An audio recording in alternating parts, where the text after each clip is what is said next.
I want to thank you all for coming out this evening to this, in certain ways, an impromptu event.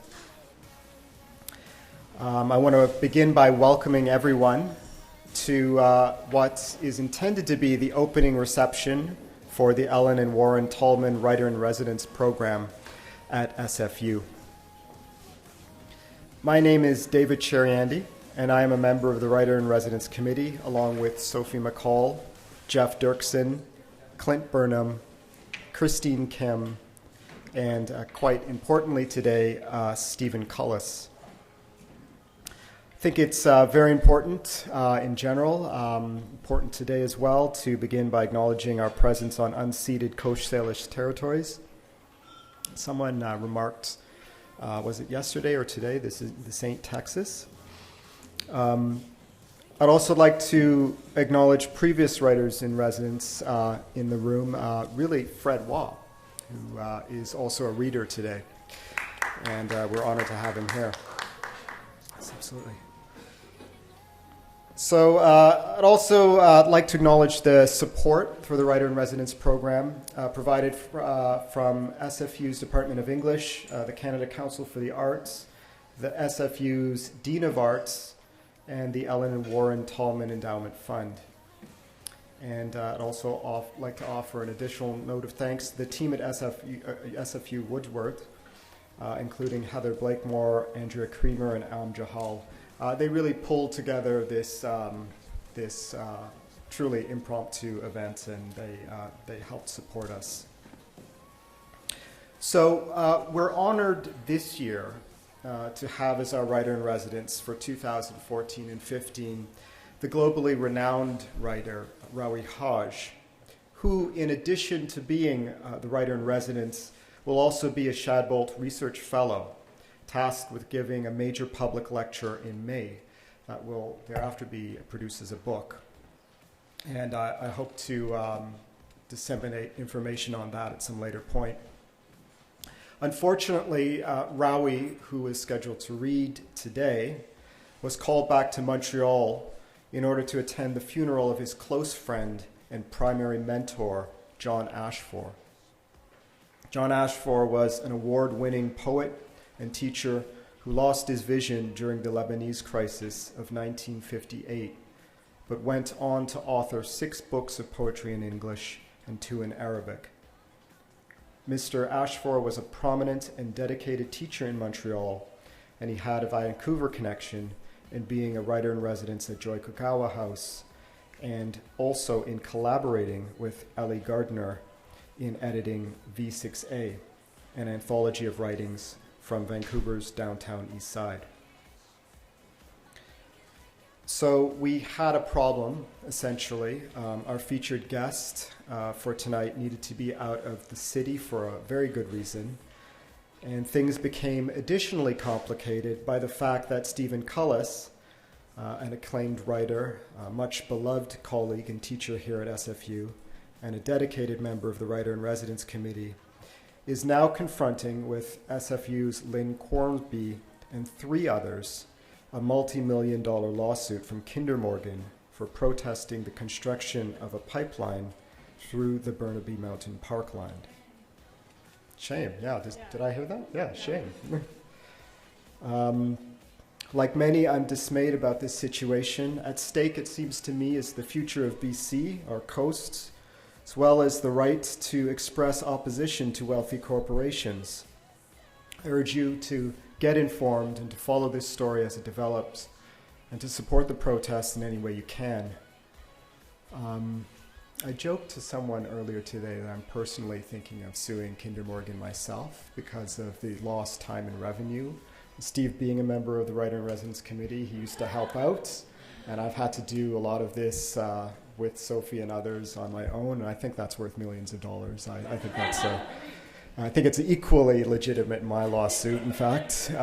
But you know, if I did that, I'd probably be accused of bullying, being stupid. I don't know. People might object to that. I don't know.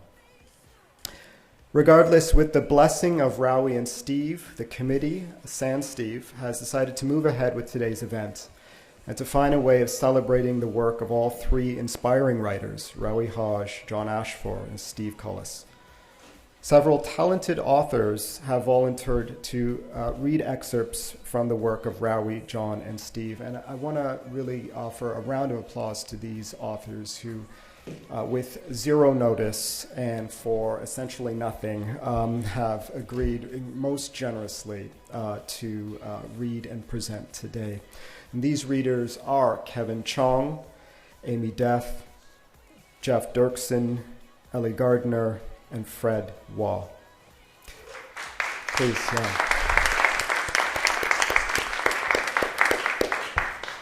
We hope you'll enjoy and be inspired by this special evening. So, we'll begin with Rawi Hage, and I'll offer an introduction and then invite Kevin Chong to read a passage from Rawi Hage's writings. I believe it's Cockroach? Cockroach, yeah. Rawi Hage is an internationally celebrated fiction writer whose work has been translated into 30 languages and nominated repeatedly for all major Canadian fiction prizes. Rawi Hage's first novel, entitled De Niro's Game, and set largely in wartime Lebanon, won the International Impact Dublin Award. His second novel, entitled Cockroach, won the Paragraph Hugh McLennan Prize for Fiction and was a Canada Reads finalist. His most recent novel is Carnival, which won the Paragraph Hugh McLennan Prize for Fiction and is a riveting account of a taxi driver who reveals the frequently disavowed underside of our global cities. Reading from Rawi's work is Vancouver writer Kevin Chong. Kevin Chong is a fiction and non-fiction writer whose most recent books include the novels Beauty Plus Pity and the non-fiction books My Year of the Racehorse and, most recently, Northern Dancer, the legendary horse that inspired a nation. Please welcome Kevin Chong.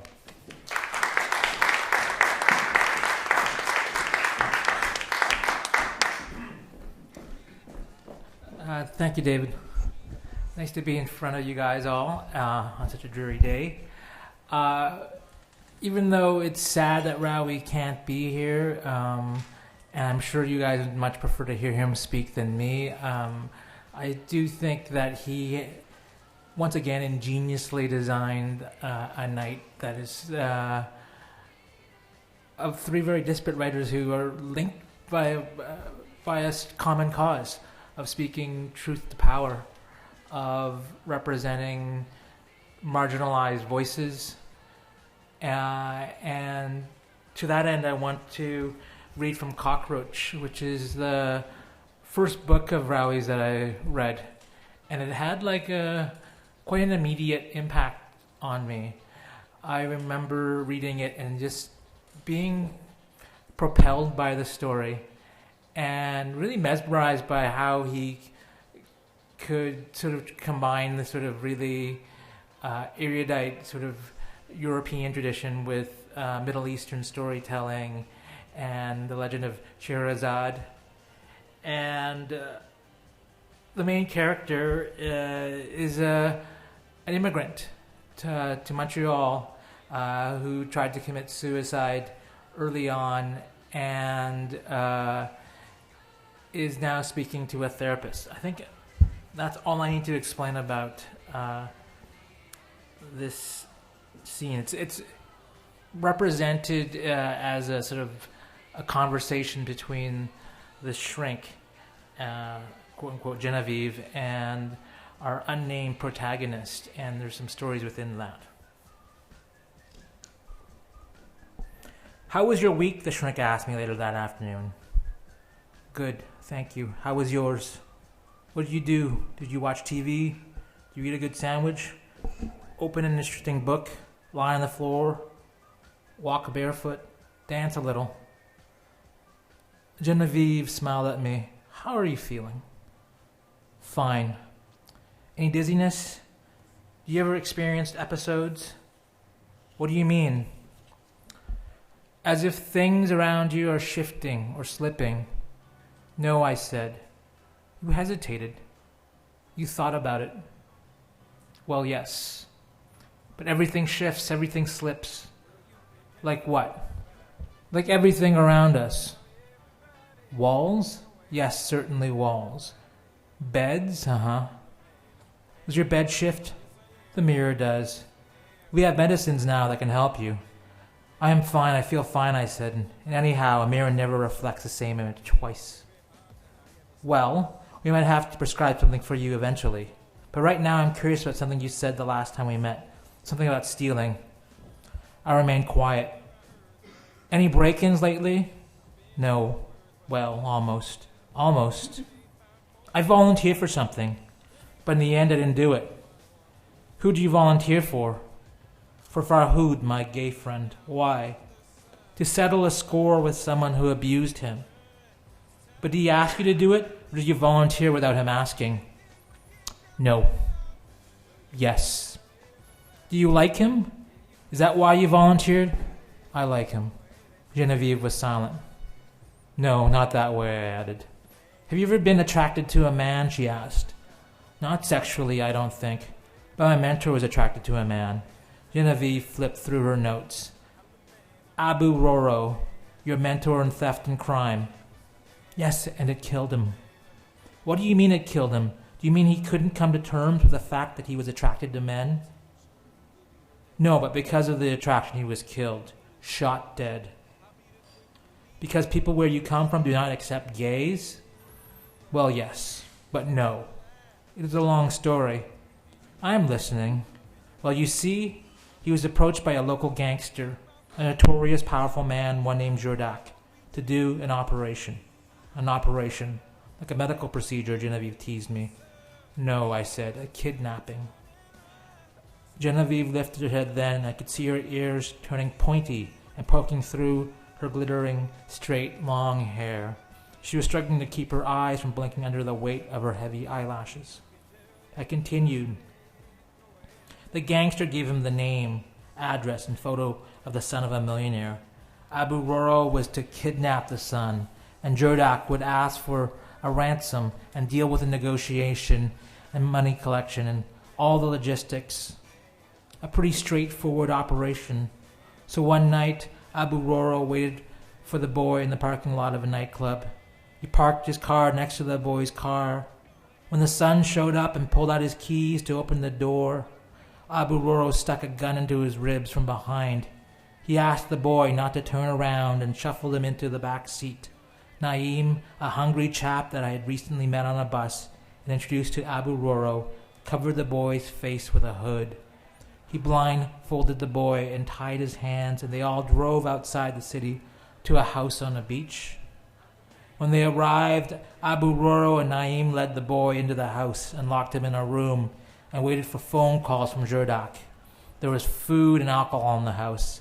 Any escape attempt by the boy, they were to shoot him and throw him in the sea. Looking at the kid, both Abu Roro and Naeem knew that they would never do that. The boy had soft white skin. His mother was Scandinavian, and he had blue eyes and blonde hair, and he was very good-looking, kind of frail and soft-spoken. He never once resisted, never complained. Even when his head got banged on the car window and then the door to the house, he never said a thing. Abu Roro held his hands and guided him everywhere. He would push the boy gently and call him Beauty. Lower your head, Beauty. Lift your head, Beauty. Eat, Beauty. Go check on the Beauty, he would say to Naeem. One night when Naeem went to use the bathroom, he saw Abu Roro sitting on a chair facing the boy, smoking, with a glass of whiskey in his hand and his eyes fixated on the boy's blindfold. Abu Roro had fallen in love with the boy, who would drink whiskey and gaze at the boy for hours. Finally, he undid the boy's blindfold, and with a gun in his hand, a cigarette on his lips, whiskey in his palm, and the sea at his back, he would look at the boy all night and weep, not knowing what to do, or what to say to him, or how to approach him. But then one day Abu Roro started to cough. The boy in his soft voice said, "You should have some tea. I can make you tea." Hearing the boy's words, Abu Roro wept again, approached the bed, kissed the boy on the cheek, and released his bonds. He freed the boy's hands and unzipped the boy's pants. Abu Roro closed the bedroom door. He made love to the boy on foreign sheets through a haze of smoke. And then, next thing you know, the boy was riding beside Abu Roro as they drove along the village streets. They were buying food together and walking the beaches. "What will I do if Jordak gives me the order to kill you?" Abu Roro asked the boy one night. "What will I do?" "I can't do it, and if I don't, Jordak will find us and kill us both." Finally, the boy's father negotiated with Jordak and paid some of the ransom. The next morning the phone rang and Abu Roro picked it up. He said yes a few times, and all right, and then he looked at Naim, nodded at the phone and hung up. He walked towards Naim and told him that the chief Jordak wanted Naim to leave because someone else was coming to take Naim's place. "But why?" Naim asked. "The chief said so. I told you." "When did he say that?" Naim asked. "Just now on the phone," Abu Roro replied. "Okay, but I will wait until the replacement comes," Naim said. "No, you have to leave now. It's the chief's order. He wants one of his own men to stay here." "When should I be back?" Naim asked. "Never." "What? You are not to come back," said Abu Roro. He took some money and gave it to Naim. "You will get the rest of your share later. Your role in this is over." "I will get my full share, right?" asked hungry Naim. "Yes, you will get it all when the operation is done. The father is paying the ransom. Now start walking." Naim left that day. Here I paused in my story. "Is that it?" Genevieve said. "No." "But do we have time left?" Yes, go on." Well, Naim left, but he climbed a nearby hill and watched the house. Soon a car came and parked in front of the house. It was full of the Jordak's men, come to pick up the boy. Abu Roro shot the first man who knocked at the door. He shut the door, ran back to the bedroom, and pushed the boy under the bed, closed all the curtains, and then opened the door again, stepping outside and emptying his gun, shooting with tears in his eyes.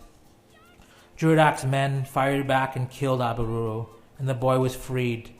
Abu Roro was killed because he was in love with the boy's blue eyes, because he wanted to keep the boy. He didn't want to hand him over to Jordak and his men. "And Naim? No one knew about him?" Genevieve asked. "No one knew of his involvement except the boy and Abu Roro, and the boy never told. I saw Naim before I left my country. He told me the story of Abu Roro's death." Genevieve sighed. Then she asked, "What is your mother's name?" "My mother's name?" I asked, surprised. "You have it. It is in your file."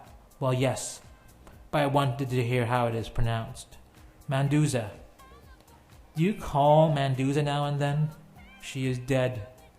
Genevieve was silent for a minute. Then she asked, "How?" "She got sick." "When?" "Lately." "You were here in Canada?" "Yes." "Tell me more." "I got a phone call." "From who?" "My sister." "The one with the baby?" "Yes." "Was she crying?" "Of course." "What did you say?" "Nothing." "Did you cry?" "No, I did not." "Do you ever cry?" "I can't remember crying, but I must have when I was born and was pulled out of Manduza's thighs." "You ever feel sad for other people?" I did not answer this. I didn't know what to say. I thought we had gone past this level of intimacy. I noticed that the flowers I had bought were dead already, dried out in the blue vase behind her. "What is your sister doing now?" Genevieve asked finally. "She works at a store." "Where?" "Back home." "What kind of store?" "A clothing store. She sells clothes." "And where is Tony?" "He left for Brazil." "So you did not manage to kill him?" "No." "How did your sister get the job?" "It is a long story." "Tell me." "I love long stories." "If you insist, doctor." "Genevieve." "Yes, Genevieve." "You see, Genevieve, Tony came by my parents' house one Sunday when my father was away. It was summer, and all the balconies were on their all the neighbors were on their balconies. From our balcony, I saw him park his car on the street. We all stood up, and my sister rushed to change her clothes. Tony was all dressed up, sober and shaven. I ran to my room and got my gun. Then I walked through the living room and met him at the stairs. I let my gun hang low. I asked him where he thought he was going, but he did not answer and kept on marching up the stairs. By this time, my sister and my mother had followed me to the door. Before he could cross the threshold, I extended my arm with the gun and put it in front of his face. "Go out of the way, kid," he said. When the woman saw the gun, they screamed. Their screams peeled off the walls and the old wooden doors and brought out neighbors from down and up the stairs. They watched me curse the bastard, telling that he couldn't just come and take what he wanted and disgrace our house's honor. He ignored me and told my sister to bring the kid in the suitcase and come back home. My sister was hysterical. I cranked the gun and took a shot above Tony's head, and all the women in the building shrieked and grabbed their children and ran. The sound of the shot echoed loudly, but Tony did not even blink. The men in the building told me to calm down, to put down the gun, and Tony backed off and said that I would regret what I had done. Then he left. Joseph Curry, an old man who had never married and who lived on the top floor, came down and talked to me. He said, "This is not the right way to deal with things. Look what you are doing to your mother and sister. Look at the children and women around you. They are all scared. Even if you are at war, you should have decency. These days, you young kids think you can do what you please." And then, seeing that he was having an effect on me, my mother invited Joseph Curry for a coffee. As the man entered our house, my sister came out of her room in tears. She came out and shouted, "Shoot me! Here, shoot everyone! Shoot my baby as well!" And she slapped my face. I pushed her back into her room and slapped her in return, and the baby wailed. Joseph Curry separated us and tried to calm everyone down. My mother just stood there watching as the old man asked me for the gun. "Give me the gun, my son," he said to me. I gave it to him. I'm not sure why. He laid the gun on the table and put his arm around my shoulders. He took me to the balcony and said, "Listen, you are a man now. I know that you feel you should protect your family, but violence is not the only way." "Did this man know your father?" Genevieve asked me. "He knew about my father." "What about your father? What did he know?" "No. Wait, forget it for now. We'll talk about that another time. Tell me what happened." My sister stayed at home, and Tony did not show up again for a while. "You scared him?" "No, he just disappeared." No one knew where or why. Even when my sister still lived with him in his house, he used to disappear every once in a while. One night I came home late, and as I climbed the stairs, I saw my sister coming from above our place down the stairs. "Where were you?" I asked her. "Upstairs," she said, and I recognized in her face a look filled with dreams of naked men and desperate plans for liberation, for escape to something clearer, richer. I went straight upstairs and knocked at Joseph's door. He opened it with a big smile, expecting someone else, and then I knew. I knew what was going on because he was startled when he saw me. He looked happy, younger and beloved and bouncy, because that is what a caress can do to the old. I looked him in the eye and I said, "If you don't want to be alone, old man, you take care of those who keep you company." He nodded. He understood. A few days after that incident, my sister started to work for Joseph in his clothing store. "So they slept together?" Genevieve asked. "What do you think?" "Right. And how did you feel about that?" "Nothing. I felt nothing." "Nothing? How are brothers supposed to feel?" "Yes, how?" "I'm asking you, doctor." "Genevieve, how are we supposed to feel?" "It depends." "On what?" I asked. "Well, what do you think?" "I think it depends on class," I said. "Class?" "Yes, the poor are forced to compromise. We compromise our loved ones." Genevieve was silent for a moment. Then she said, "You will keep me informed of any future break-ins you're planning, won't you?" "Why?" "Well, it's something we should talk about." "But will this talk still be confidential?"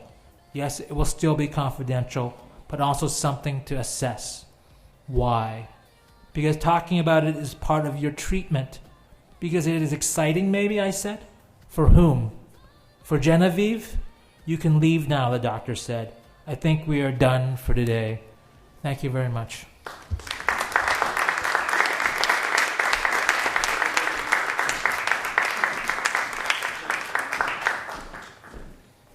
Thank you, Kevin. So I'll just invite the next reader. Ellie Kraljii Gardiner founded and directs the Thursday Writing Collective, a program of free drop-in creative writing classes in Vancouver. She is the editor and publisher of 6 chapbooks from the collective, the most recent of which is the Stanza Project. Her own writing has appeared in anthologies and publications throughout North America and has earned her the 2011 Lena Chartrand Poetry Award. Significantly today, Ellie is co-editor with John Asfour, the late John Asfour, of course, of V6A, writing from Vancouver's downtown eastside, which was shortlisted for the 2012 City of Vancouver Poetry Award. Please join me in welcoming Ellie to the stage.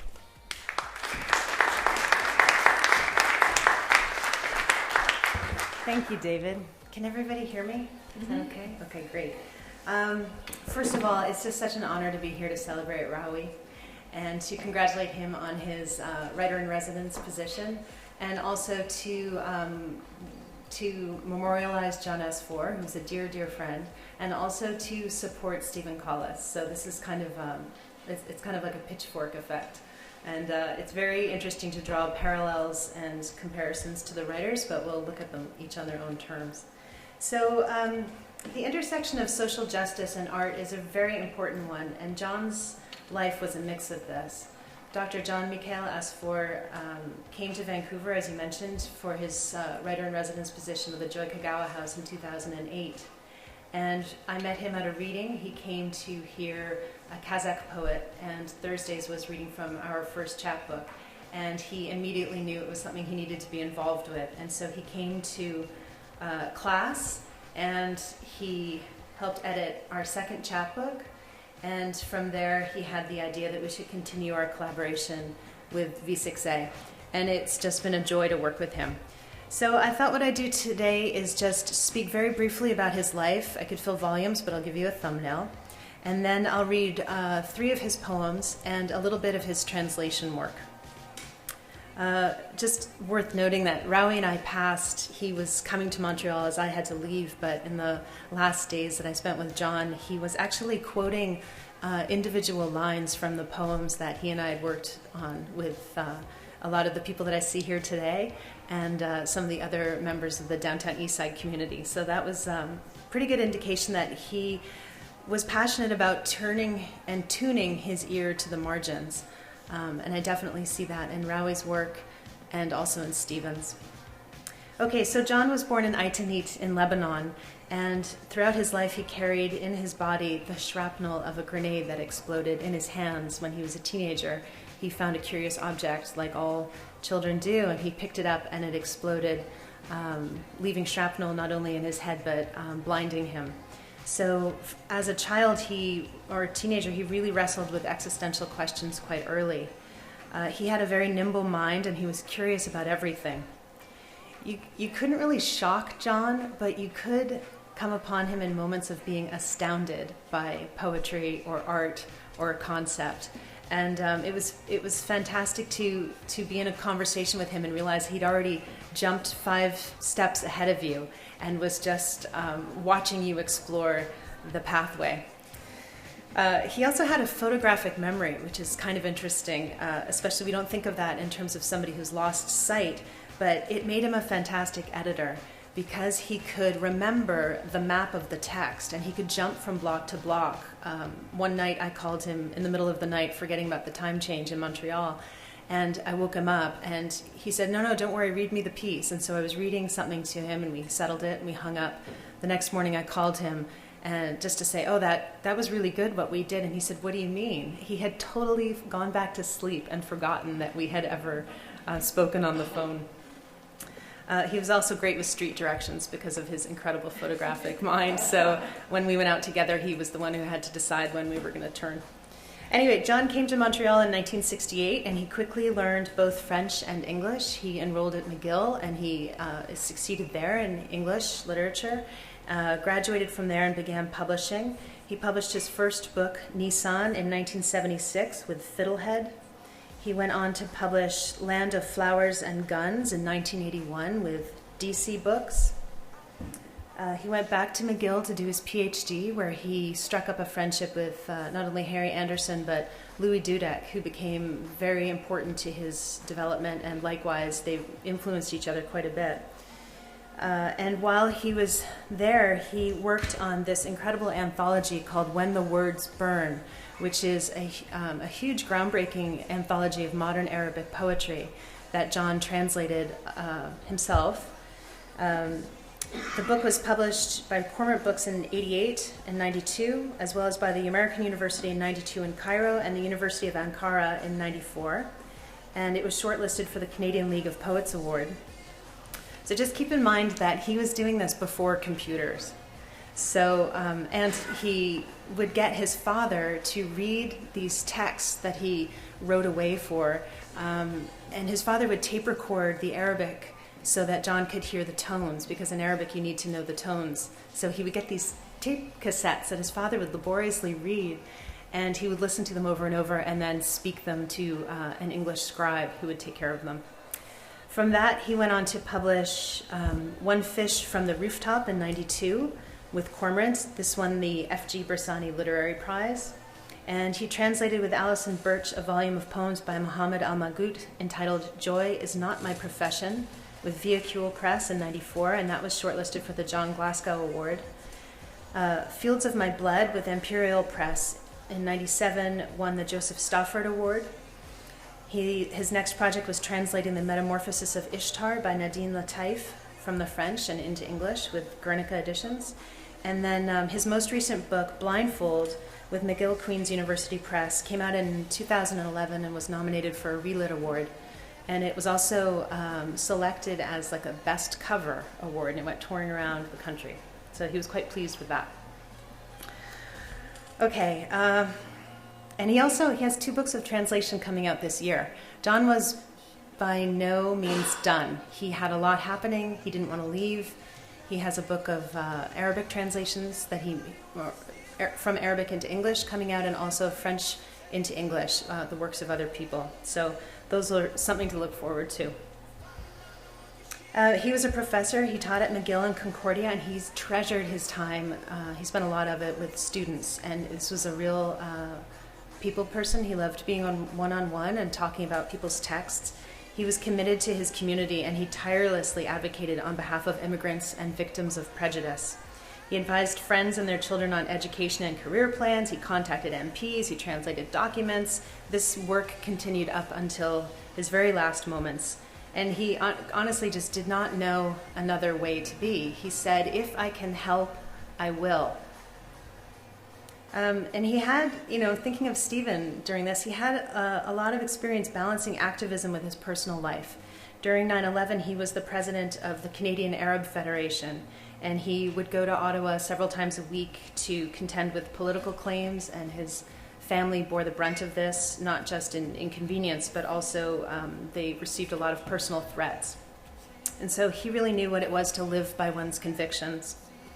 Rawi and John met about 12 years ago in Montreal at a literary event. And, they struck up a fast friendship and got to laughing about Lebanese politics and sitting around their coffees and, talking about everything under the sun. I think it was John who Rawi showed his first writing to, and John was the first one who really encouraged Rawi to give it a go. So I don't know if you know a lot about Rawi, but he's an exceptional photographer. He has a great eye for photography, and it's a discipline that he practiced before writing, and he's continuing it nowadays as well. But I think that perhaps he brings that to his writing, and I don't know if you could call Rawi a documentary fabulist or something like that, but I know that John recognized and responded to this quality of Rawi's writing, this immediacy. And as David mentioned, they became close friends, and John was his mentor, he was his brother, he was his close friend, and he was extremely proud of Rawi's accomplishments. So when I was given this opportunity to represent both Rawi and John, I immediately turned to Rawi and said, which poem would you like me to read of John's works? And so he suggested that I read on his behalf Through a Glass from One Fish from the Rooftop. Through a glass. Worms I see. In my dream, people who are like worms, crawling on the marble floor, away from the altar, eyeing the Eucharist. Black flies on the windows, the 14 stations missing. I slip and find myself seated in the mud, searching for my resistance. Skin and bones, kin and bones. Faces from the past turn about me, faces of the living, faces of the dead, weeping faces. Others have strangled our symbols, taken our metaphors, and told us lies. Nuns and priests are stripping in the courtyard. They stand, a moment, confused, in the freedom of their genitals, then fling their habits over their shoulders and let fly at each other with fists and knees. Downstairs, ladies with bare arms and high boots are asking for a stiff drink of whiskey before they carry their dogs to bed. Bold on the lonely street, a girl stands mixing tears with mascara, waiting for a train to bring her man back from the war.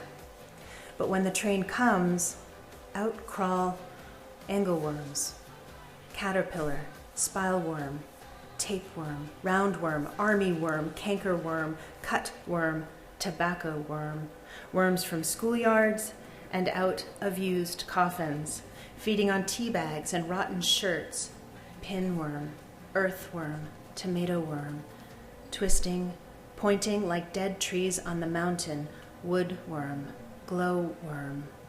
Someone's shot down at the door, skin and bones.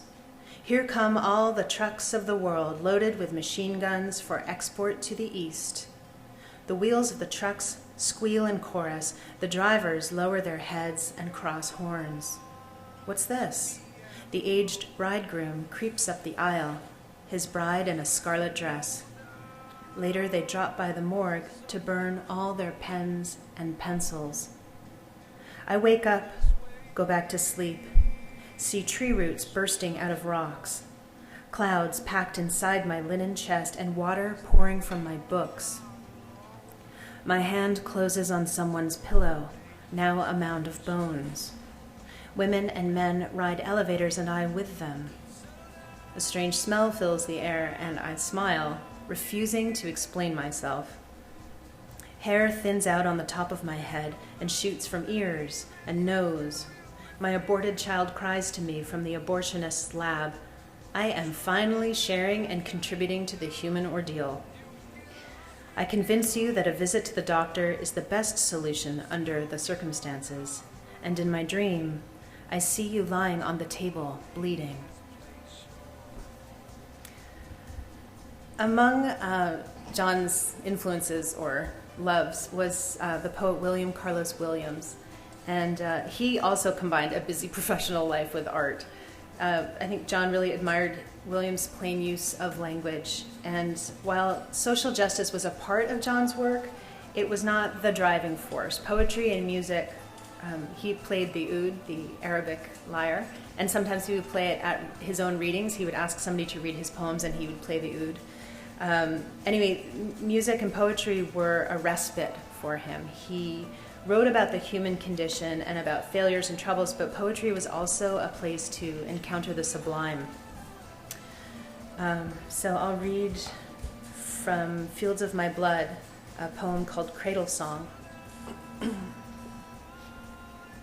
Cradle Song. I shall gather for kindling splinters from this broken cradle, hum a nonsense tune, and count the city gates on your fingers, the remaining loaves of bread on your toes. Come suckle the gap in the chest where a poem and a city once breathed. Somewhere at the edge of the rubble are the husks of all the words I gleaned from her, my mind and mother.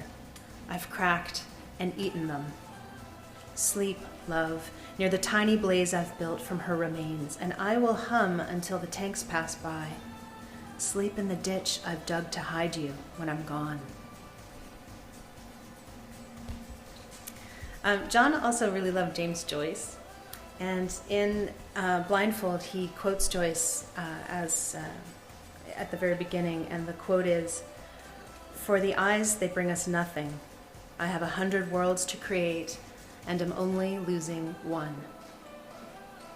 So I think that's kind of neat when you think about somebody who's not only, you could apply it to losing one's sight, but also perhaps he's, left this plane and he's creating other worlds someplace else.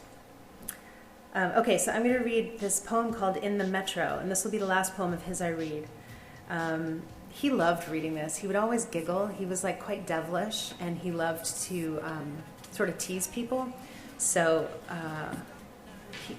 we'll see how this goes. And interestingly enough, about the Metro, those little bumps on the side of the Metro platform, they're usually painted bright yellow, and they indicate a change in surface. Those were John's suggestion to help the visually impaired know that they're at the side of the platform so they wouldn't fall in. So think of him every time I'm in the Metro. Okay, in the Metro. They pass me by. I hear their voices, their steps, smell their perfume, and at times I run into them head on. Apologies ensue, and I imagine their jaws drop.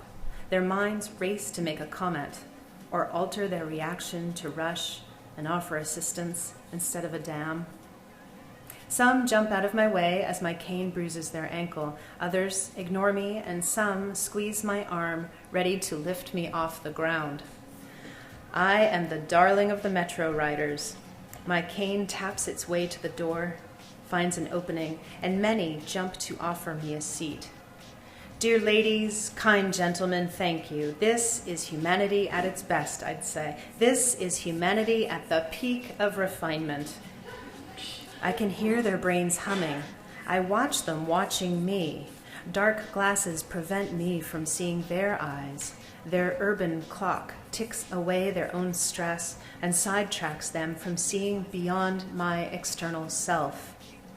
I want to reassure them, whisper in their ears that this reality is less painful than a pinprick on a cloudy day, that the rest of what they see is operational, and we all learn to adjust, that the blindfold between us is only a thin film of moss, and none can envision what awaits all of us at the next station. On this wagon of the Metro, we all endure the consequence of the night before and bear the mishaps of our past. We all speak to walls or to open doors, to our cats or a glass of wine, to the emptiness or the passion that gives meaning to the music we listen to in time of joy or sadness, and expect morning love will still be love at night. Let's find out before the next stop how many loonies dance on a head of a pin. How many ounces of democracy can we fit into one purse? How many kisses can a lover tolerate before his lips burn out? And how many deaths do we have to cause before we know that our own skin is mortal? Let's partake of all the secrets hidden in our pockets. Let's exchange sins before the conductor tickets us for this assembly. A blind man is a national treasure among you, a symbol, a metaphor of all your idols, and you are such a great audience. Let me then expound my theories. Indulge me. Let me tell you what others failed to say. The world we live in is exactly what we made it to be. One day, dear ladies, I shall make love to you all, and gentlemen, I will preserve you in a poem precisely as you are. Merci d'avoir voyagé avec nous. Bonne journée.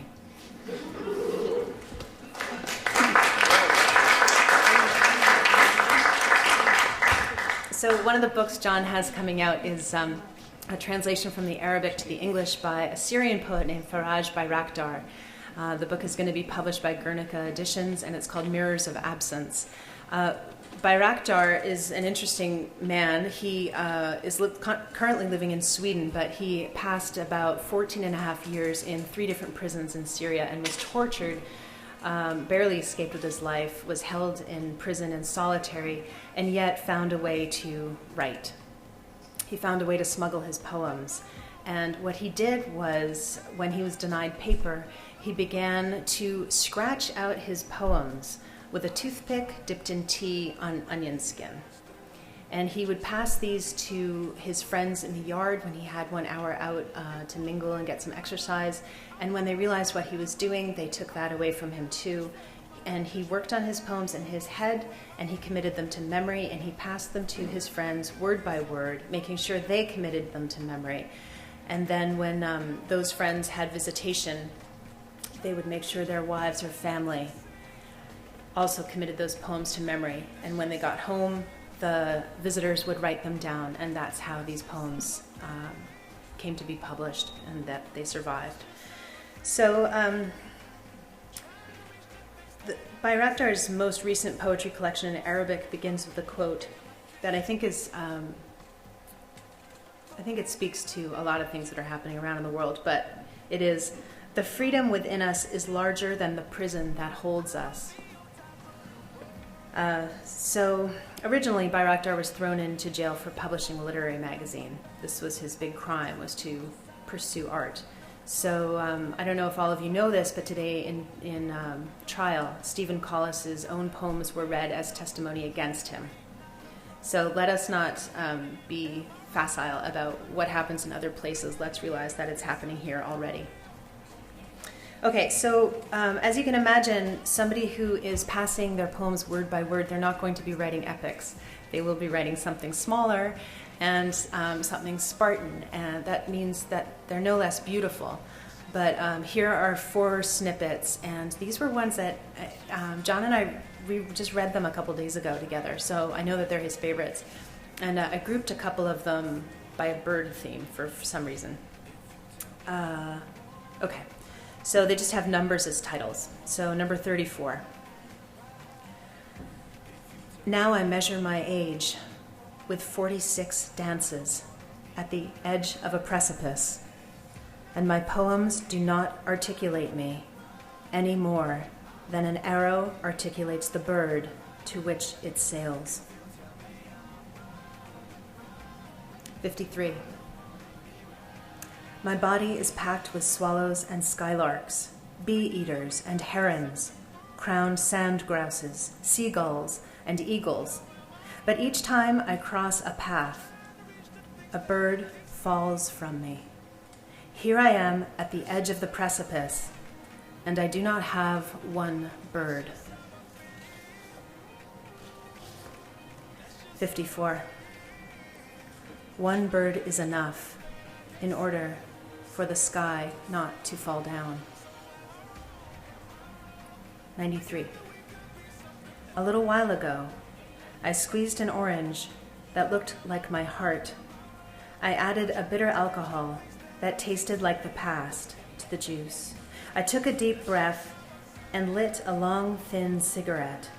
Its smoke resembled the memory of a woman I never knew. Then I smiled to surprise myself. Good evening, life. Good evening, friends. Good evening, me. I have invited you for the opening of the 310th year of his imprisonment. Who of you will cut this barbed metallic ribbon? Do not mistake me for my grief. I am not sad for me. I am not sad at all. I am only ruminating. How plentiful are those born now, and how I wish to toast them all and cry in a way similar to longing. So that is Faraj Bayraktar's work, and a little taste of John's work. And Rawi and Madeleine Tien, also a former writer-in-residence, and I have put our heads to some sort of future event that will, I don't know, celebrate and memorialize John Asfour's work and his life, and we hope that you'll be a part of that too. So thanks so much for having me, and thank you to Rawi, and thank you to Stephen, and thank you, David.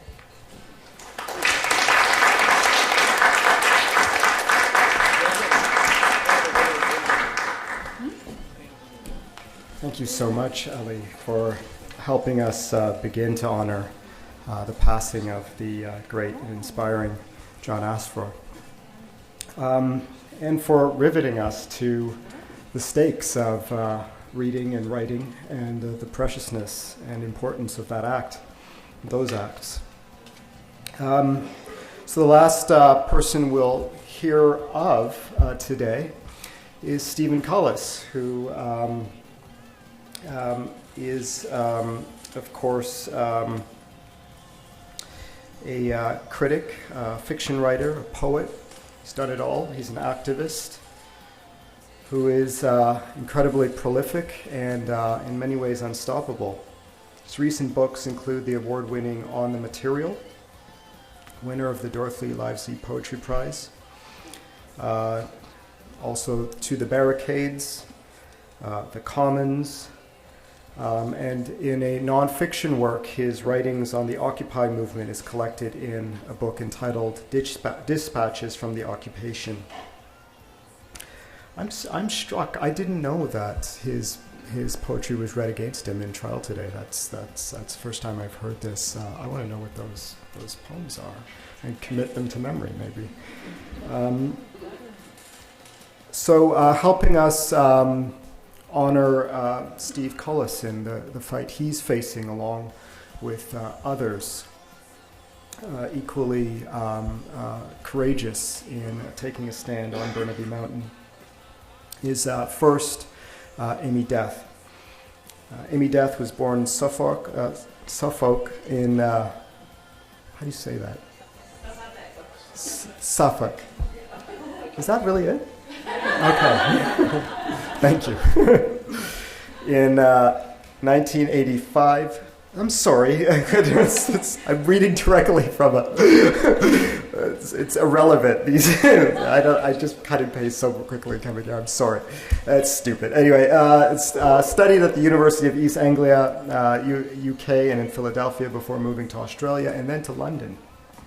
Her publications include Caribou, Eric and Enid, and Andromeda, The World Works for Me. Her work is featured in a number of UK anthologies. For 3 years, she has lived and worked in London, where she was recently also poet in residence at the University of Surrey. She now lives in Vancouver, Canada, where she is currently a Leverhulme scholar studying for a PhD in contemporary poetry and theory at Simon Fraser University. And she works on the Poetics and Poetry Journal and Culture Journal line. So please join me in welcoming Amy, one of the editors.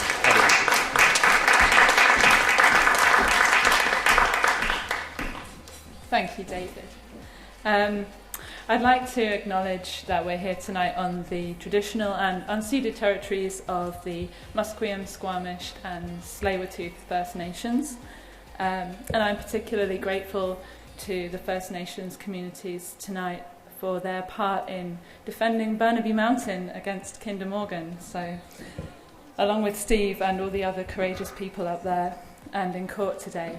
I'm going to read a poem of Steve's from On the Material. And I first read this poem when I was living in London and I was about to move to Vancouver. And talking of the metro, I read it on the London Underground, I remember. And I remember thinking it was absolutely brilliant. It's one of my favourite poems of his. And before I read it, I also want to mention that there's an online petition going around to support the people in court, the 5 people who are being sued millions of dollars by Kinder Morgan, and just to support their right to free speech and their right to place their bodies on public land. So if you see that going around online, hopefully you'll see it, or if not, you could give your email to me and I'll send it to you. Please sign it. Thank you. So this poem is called Aristeus Mourning the Loss of His Bees. Where the bees, or where the hive? The drive home to the honey of place. No trace to return to die singly. Far from home, the buzz of cell phones form the absence, the empty hives, along this untravelled Apian way. Calling, have you seen him? Small and mottled like a cinder, he died alone, though many shared a similar fate, stung and silvered at their electric ears. Out over the water, a cell phone's silver wings beat faster than the eye can see. The swarm turns in the arc of air, ruptured by container ships coursing east-west, each small cell its capital sweep to gather, to keep, to lose your way home to the hive, where there are no bees but a silver cell phone sits humming on vibrate in blue light, encased in grey papers, coiled.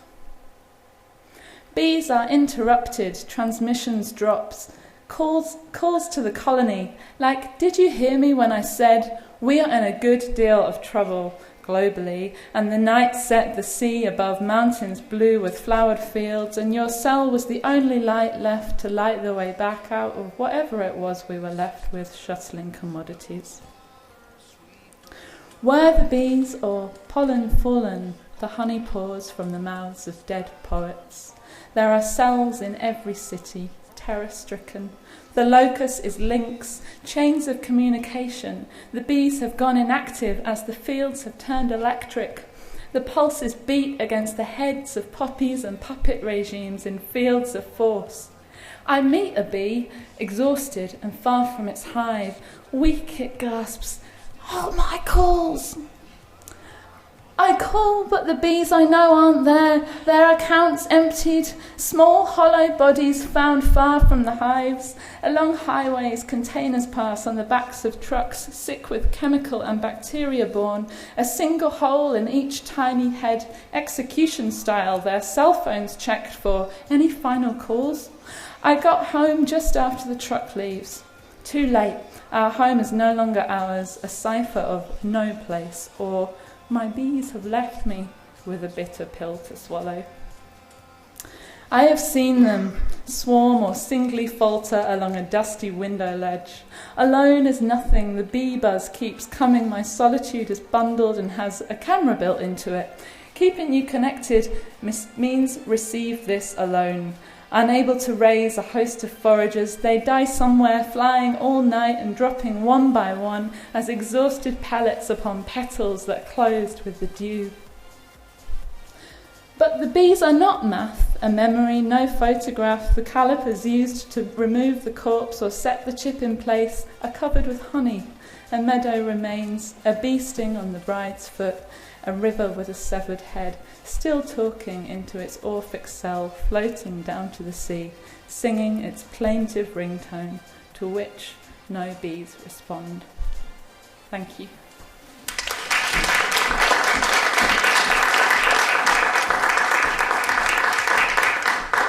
Thank you, Amy. Our next reader of Stephen's work is Fred Waugh. Fred being a poet, critic, teacher, former parliamentary poet laureate of Canada, many other things. I hope many of you, I think all of us in the room know. Fred, of course, was also a former writer-in-residence at SFU, and we're honored to have his presence in the department for a while. His recent books of poetry include Sentenced to Light and Isidore. So please join me in welcoming Fred Waugh.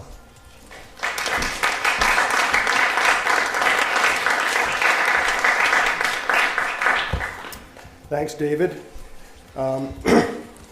This was put together in a hurry, as David explained. And when he asked me to read something of Stephen's, I thought immediately of this wonderful little anthology, End Pipeline, published, I think, just a couple of years ago by an editorial collective here. Christine Leclerc, Jen Curran, Ray Sue, Nikki Reimer, Melissa Sawatsky, and Daniel Zamparelli and Jordan Hall. Anyway, this anthology, or this collection, so it was a wonderful and playful endeavor. It was online, I think, for a year and a half before it was actually put together in this. And it's called The End Pipeline, 70,000 plus kilometers of poetry written in resistance to the Enbridge Northern Gateway Pipelines proposal. And I don't have anything in it, but I happened to be poet laureate, parliamentary poet laureate at the time. And Christine's a neighbor, and she asked me if I would write a little blurb for this, and I had just started out as poet laureate, and so I wrote this blurb, and the book was published, and I took it to Ottawa with me, and I passed it out to our Prime Minister and several of his his cohorts, and nary a word. Nary a word. Anyway, what I just read this little comment I made at the back here, because I'm going to read a piece of Stephen's out of this anthology, but I want to kind of stress the context here. And what I said in the blurb is this: what is so poignant about the N pipeline is not its length, over 70,000 kilometers, or its capacity, barrels of words per day, the poem is tanker, but quite simply its presence. Online for over a year, the project resonates as a manifestation of mindfulness, a manifesto on devotion to our world and inscribing that attention into the earth and water works of our imagination and our desire for a sustaining world. These poems, drawings, stories, statements, words, and gestures are more than anathemas to Enbridge's Northern Gateway proposal. They are actual and necessary functions of being here, measures of our own animal presence, and witness to a threatening greed and ignorance. Kilometer after kilometer, the N pipeline occupies its space by writing in it.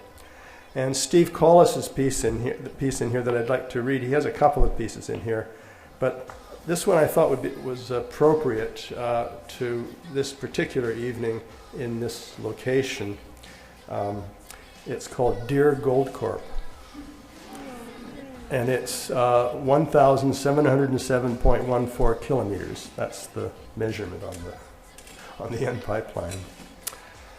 And Stephen says this: consider the conditions, the rapid pace of mergers, outstripped strip mines, outsourced mines cannot hold, all the tailings lighting jungles of gold. Imagine peering into the digital inferno as the guilty conscience of the global hegemon donates pocket change to education and culture and sustainability.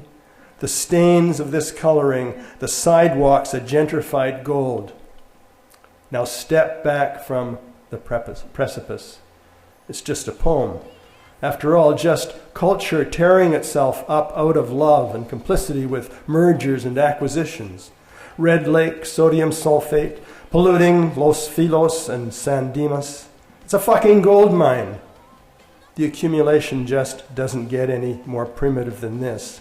Heap leach method, this is how the big boys do it. Form a carbon disclosure project, a biodiversity project.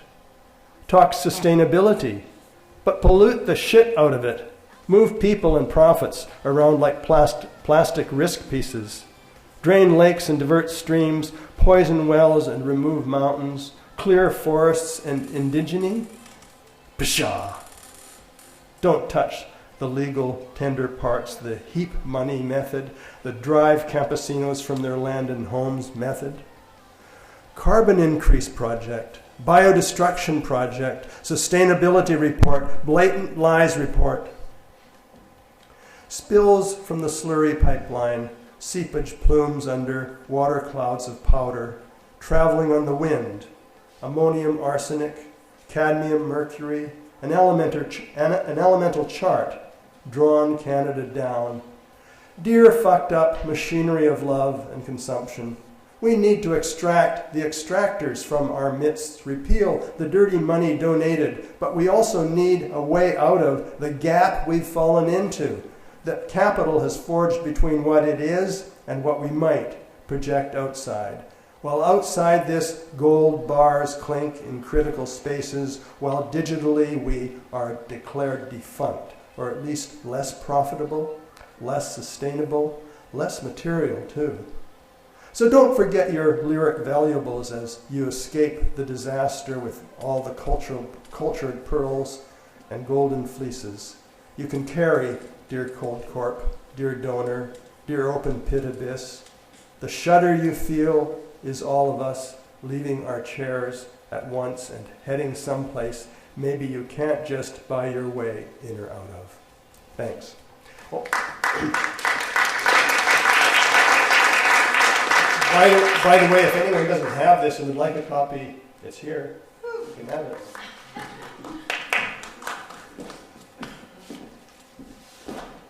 Thanks so much, Fred. So our last reader tonight is the English Department's and Writer-in-Residence Committee's own Jeff Dirksen. As with Fred, no introduction, I believe, is needed in a sense. Co-founder of the Kootenai School of Writing, celebrated poet and critic. Recent books includes the book of poetry Vestiges, the critical works Annihilated Time and After Euphoria. I think that's all I have, Jeff. There's so much more. Right?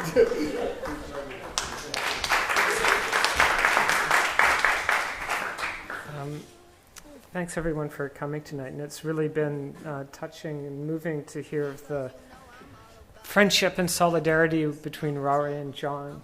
Thanks very much for doing that. So tonight, in friendship and solidarity with Steve and the other members of the Burnaby Mountain Five, I want to read a recent work of Steve's called 62 Theses Against Kinder Morgan Pipelines and the Continued Exploitation of Fossil Fuels, which I might guess might be the poem that was read today as well. And it's like Steve, with his unbridled enthusiasm and criticality, is the only person I know who would get lawyers for Kinder Morgan to read poetry. So we'll take that as a pedagogical coup for the English department.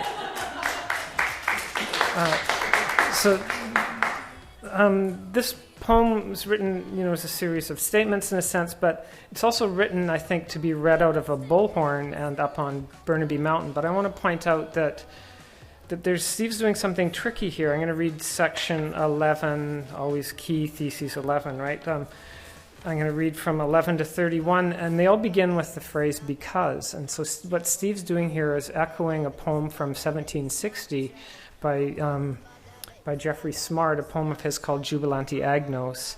And then he's carrying through with an echo from a 1983 poem from Christopher Dewdney called Grid Erectile. So while it's a poem to be read through a bullhorn, it's also one that carries with it a quite intensive poetic history. Theses 11. Because you lay pipe beneath Eagle Creek and Squint Lake.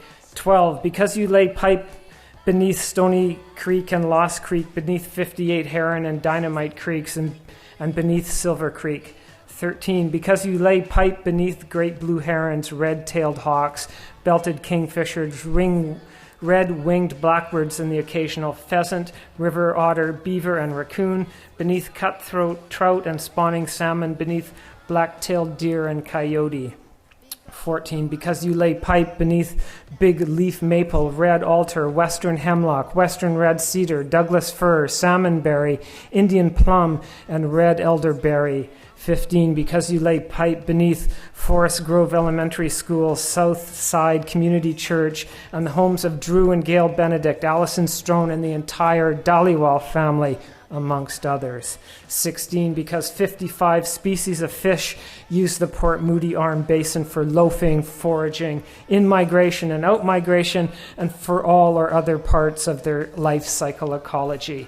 17. Because the Tsleil-Waututh people live here on beside and around these waters for thousands of years, and they are the keepers of these waters, sacred to them, and unceded and balanced stewardship is how they have always lived here. 18. Because the Musqueam Squamish people have lived here and around for uncounted generations, and clean water have been their necessity too. 19. Because we have a love of parks, green spaces, waterways, and coastlines, bays and inlets where we might walk, swim, and fish away these days. 20. Because there is oil in the pipe lying beneath our feet. 21, because of the estimated frequency of the significant oil spills on any given new pipeline is approximately 2 per year.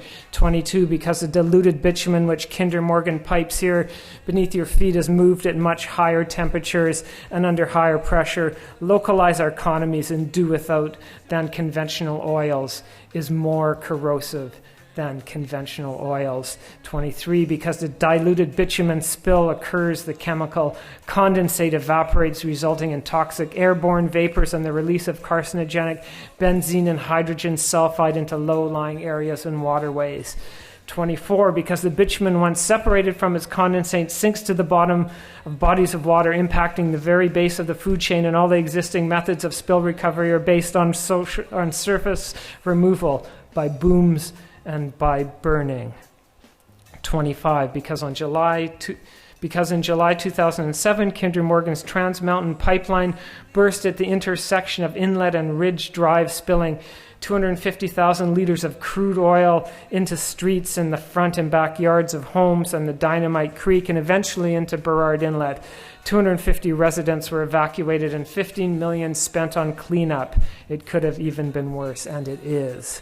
26, because, to take another example, after almost 4 years and $1 billion, they are still cleaning up the 2010 Enbridge pipe spill in Kalamazoo, Michigan, which caused adverse health effects to some 58% of local residents and killed more than 3,000 turtles, 170 birds, 40 mammals, and has essentially eliminated fish and macro invertebrates from local freshwater habitats.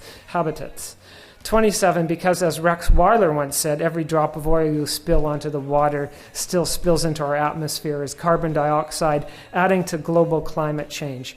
28, because the climate is warming faster and more dangerously than previously believed, and the science is clear.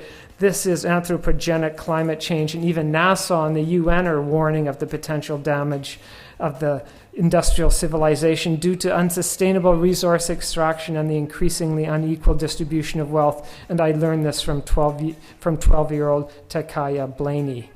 29, because in 2013 Kinder Morgan was valued at $110 billion and paid to purchase consumer goods and thereby thereby shared dividends of the shareholders of over $1.7 billion. 30, because Kinder Morgan's CEO and former Enron executive Richard Kinder received over $60 million in salary in 2012, but including stock options made $1.1 billion, or so the internet tells me. But who's really counting? Thanks.